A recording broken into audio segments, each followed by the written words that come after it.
January. 2007. Correct. Of this year. We actually listened very carefully to Mr. Felder, and I believe the record book will show that we reduced our balance sheet, we reduced our leverage, we raised capital, we increased liquidity. So we did listen. Let me show you another internal document. This document is a document that your attorneys produced to the committee. It's from June of 2008, 6 months later. This is a set of talking points describing what happened over the past year and why your company posted record billion-dollar losses. This is an internal document that was never made public, and it seems to admit the truth about what was going on. It asks, this is your internal document, why did we allow ourselves to be so exposed? And then it spells out the reasons. Quote, conditions clearly not sustainable, saw warning signs, did not move early fast enough, not enough discipline in our capital allocation. But that's not what you told the public that month. We've been listening to Lehman Brothers CEO Richard Full testifying in Congress. We're now going to go to Dallas Fed President Richard Fisher, also speaking live today. We felt, as these pressures began, and were as detected as they could be in the beginning, particularly under the leadership of the current chairman, there was a need to expand that toolkit. And so we have created several new lending facilities. I won't bore you with the specifics. You'll read in the newspapers today that what we call the term auction facility, which was the first that we created in December of 2007, to expand our ability to lend at longer terms, in this case 28 to 84 days, was doubled last night, and it was announced this morning. And presently, we expect to have outstandings under that facility of between 600 and 900 billion. We created a term securities lending facility and a primary dealer credit facility, and we also created a facility for backing commercial paper that is in money market mutual funds, called a money market mutual fund liquidity facility. And we also operate swap lines, they're called. Basically, these are to help foreign central banks meet dollar demand. I remember at one of the very first community lunches. That is Dallas Fed President Richard Fisher speaking in Wichita Falls, Texas. Let me quickly give you a sense of what he's been talking about. He says the U.S. is facing a period of great uncertainty, that the Texas banks are stronger, quote unquote, stronger than others. He says that the Fed must first put out the fire and assign blame later. Now, speaking of blame, you can see lots of that happening on the left side of your screen. That is the hearing taking place on Capitol Hill, the testimony of Lehman Brothers Chief Executive Richard Full. We're going to get back to that in a second. And finally, Dallas Fed's Fisher says that no question people are retrenching. Of course, this is a big question for the economy going forward. Are consumers going to continue spending money, or are they going to start reining in their horns, putting cash under the mattress, etc.? Let's go back to the testimony on Capitol Hill, because that's where Dick Fuld is answering questions about his pay, Lehman Brothers bankruptcy, and also offering some signs of a potential solution, at least in his mind, to the crisis that financial markets are confronting right now.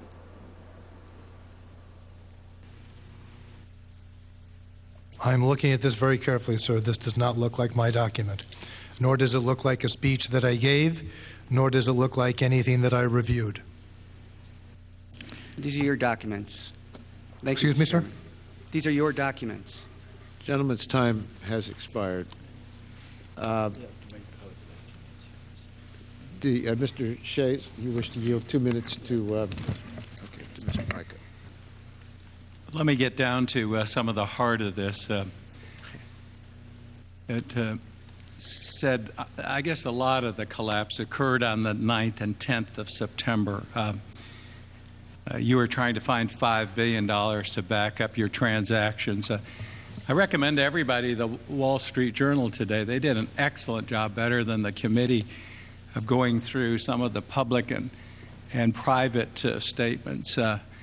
I wouldn't necessarily pay for it. Maybe you could get it online. It's $2.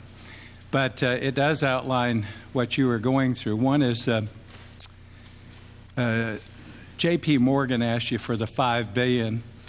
Lehman executives claimed that they had a restructuring plan, and then you had discussions that night you wanted to go into a conference call. Your counsel said not to go into a council call. Maybe you could tell us about that. On the 10th, however, you told investors we are on the right track to put these last 2 quarters behind us. Now, people want to know if you defrauded investors. I mean, I'm going to be blunt here, by coming out and saying that as opposed to what happened on the 9th and you knew or were told you weren't going to get the money. As I said before,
We are Bloomberg Television.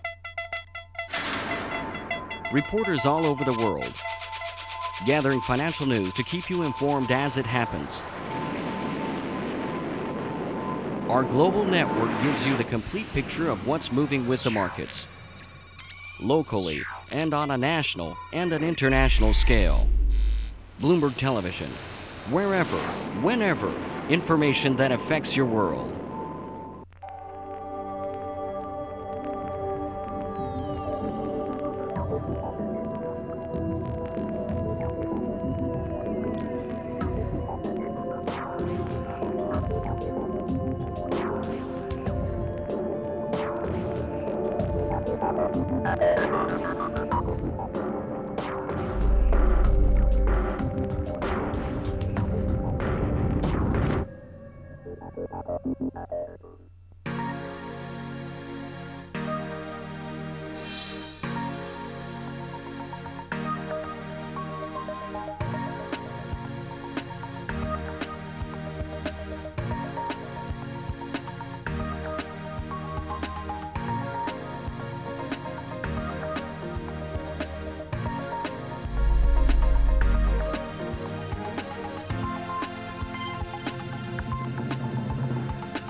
because we had to pre-release because of the rumors about our company.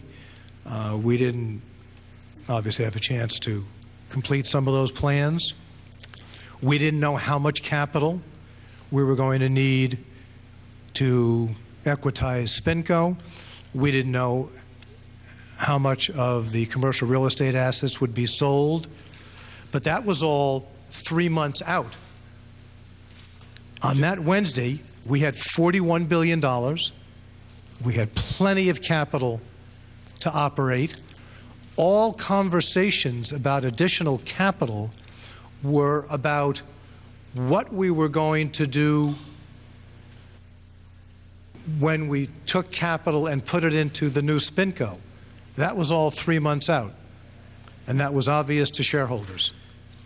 That's what we were talking about. And there were a number of questions from analysts at that time about that. So there was disclosure about where we were, and I believe understanding.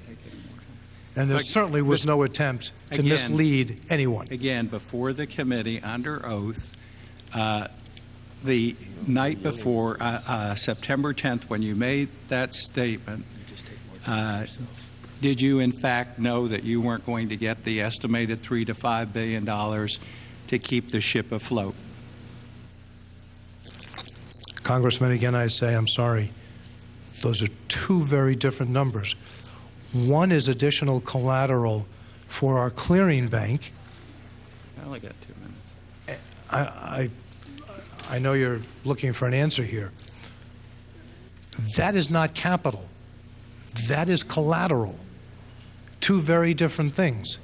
We believed we were going to raise, quote, that $5 billion by either selling all or part of investment management, or the sheer fact that we were going to spin those assets off, then we didn't need that much capital. The $5 billion was additional collateral that J.P. Morgan was asking for. Gentleman's time has expired. Chair now recognizes Ms. McCollum. Did I answer that, though, for you, sir? Mr. Chair, point of personal privilege. Yes. How would I go about yielding to the gentleman from Tennessee so he can make a flight? I'm sorry, I didn't hear what you... How would I go about allowing time for the gentleman from Tennessee to go ahead of me so he can catch a plane? Oh, well, then why don't I just recognize him now? Thank the chair. Mr. Fold, in your testimony on page 8, you say what happened to Lehman Brothers could have happened to any firm on Wall Street and almost did happen to others, but it didn't happen to the others. There's a difference. And you cite many factors in your testimony about how it could have been different, if regulators had behaved differently or if different things had happened. What could you have done differently personally that might have changed the fate of Lehman Brothers? With the benefit of hindsight, sir, going back a couple of years, I would have made some changes to how we looked at and thought about our mortgage origination businesses, our commercial real estate business, and probably our leveraged loan business. Those were three of the areas that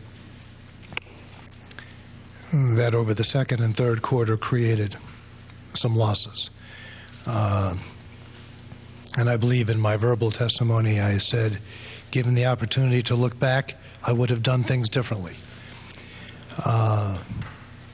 Should I have closed those businesses down then? I think people would have looked at me and said that's irrational to have done that. But knowing what I know today,